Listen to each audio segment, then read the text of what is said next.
In less than 2 years, my administration has accomplished more than almost any administration in the history of our country.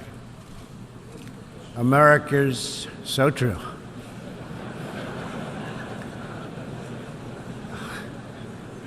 Didn't expect that reaction, but that's okay. If anyone could put all this nonsense in perspective. The thing that sets the Americans apart from the rest of the cultures in the world is we're so stupid.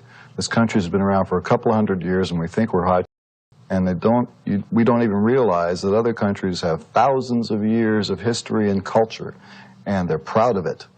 And when we deal on an international level, you know, with foreign policy and stuff like that, and we try and go in as, you know, we're a big American strong country and all that stuff, they must laugh up their sleeves at us because we are nothing. We are culturally nothing. We mean nothing. We're only interested in the bottom line. It's the late Frank Zappa. Really? What is the government's role? You've told me several times what it shouldn't do. How about national defense? Yeah, I consider this national defense, pal. Our families are under attack from people like you with these lyrics. Could I make a statement about national defense? Yeah. The biggest threat to America today is not communism. It's moving America toward a fascist theocracy. And everything that's happened during the Reagan administration is steering us right down that pipe. And his words ring true more than ever. And you know why I wanted to be a dictator? Because I want a wall, right? I want a wall, and I want to drill, drill, drill. Get the wall. I have this horrible fear that the United States could wend its way toward being a fascist theocracy, the cross converted into a symbol of fascism in the service of politics. This is bad. You think that's why it's lurking. doing My second favorite book of all time. What's my first favorite book? The Bible. He warned us of folks like this. Whenever Ronald Reagan is speaking on television, turn it on and turn the sound down and put your child in front of the set and point to him and say, if he asks you to get into a car, offers you candy, or tells you to go to fight in Nicaragua, tell him no.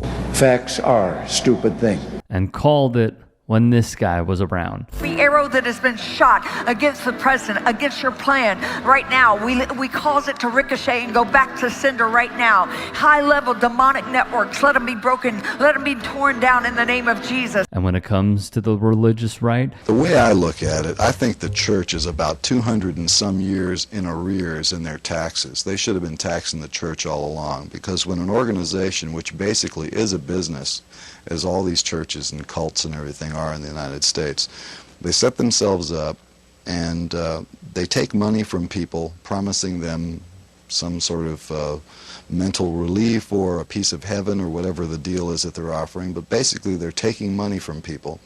And although they promise to send it overseas to have these little missions that they're going to save heathens from themselves and so forth, what they do is they buy real estate. They buy vast quantities of real estate, and they don't pay any taxes on it. And they've got all this stuff that should be taxed. And I'm mad about that. Zappa saw through it as well, including something this network has rung the bell on for decades: money in politics. America is such a crazy place. I mean, it's when you consider that you can elect a person like Richard Nixon just by running the proper type of television advertising campaign. It's possible that a person with an equal amount of money for the same size campaign, he spent $22 million to convince a bunch of people to vote for him, that he was a good bet for the presidency.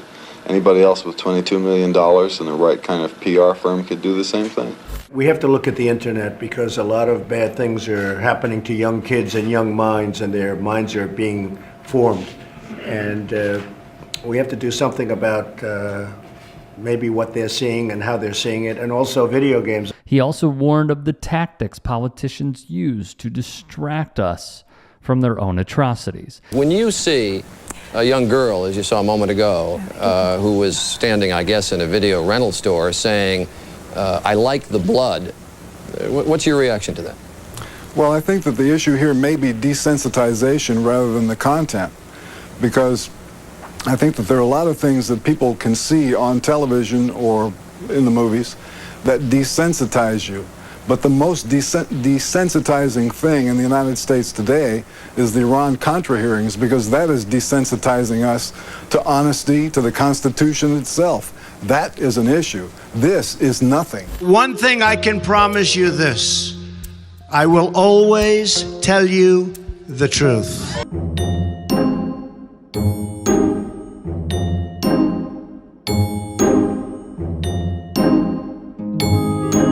And Zappa, far ahead of his time, dared to say what many would not in the public sphere. I would say, and without batting an eye, that the rule today is dishonesty is the rule and honesty is the exception.